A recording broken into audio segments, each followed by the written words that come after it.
দিলীপ কুমার সরকার, পিতার নাম মৃত্যু মহেন্দ্রনাথ সরকার। ৯ নম্বর ওয়ার্ডের সহসভাপতি ছিলাম। আমার শারীরিক অসুস্থতার জন্য আমি এই পদ থেকে পদত্যাগ করিলাম। আমি কোনো দল করিব না। ও ইলেকট্রনিক্স মিডিয়া সাংবাদিক বৃন্দ, আমি লিপু সাহা, পিতা মৃত পরিমল সাহা, গ্রাম পাটগাতি, উপজেলা টুঙ্গিপাড়া, জেলা গোপালগঞ্জ। বিগত আওয়ামী লীগ সরকারের আমলে আমার অজান্তে কে বা কারা পিতা মৃত রঞ্জিত শাহ, গ্রাম পাটগাতি, উপজেলা টুঙ্গিপাড়া, জেলা গোপালগঞ্জ। বিগত আওয়ামী লীগ সরকারের আমলে আমাকে টুঙ্গিপাড়া পৌরসভার ৯ নম্বর ওয়ার্ডের পদে আমার অজান্তে নাম দিয়েছিল। আমি দিলীপ কুমার সরকার, পিতার নাম মৃত্যু মহেন্দ্রনাথ সরকার। ৯ নম্বর ওয়ার্ডের সহসভাপতি ছিলাম। আমার শারীরিক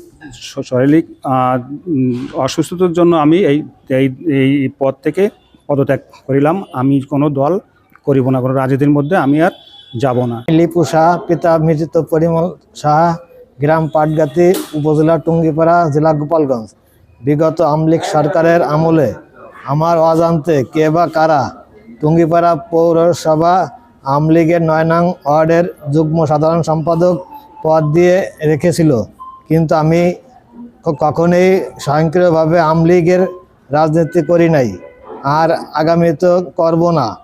তাই আমি আওয়ামী লীগের সকল পদবি থেকে স্বেচ্ছায় ও সজ্ঞানে পদত্যাগ করেছি। সাংবাদিক বৃন্দ, আমি গোবিন্দ শাহ, পিতা মৃত রঞ্জিত শাহ, গ্রাম পাটগাতি, উপজেলা টুঙ্গিপাড়া, জেলা গোপালগঞ্জ।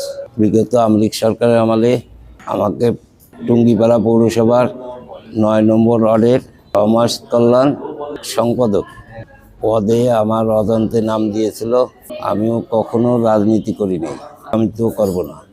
আমার পূর্বপুরুষ থেকেই ব্যবসায়ী। আমি আওয়ামী লীগের সকল পদ পদবি থেকে স্বেচ্ছায় সজ্ঞানে পদত্যাগ করলাম।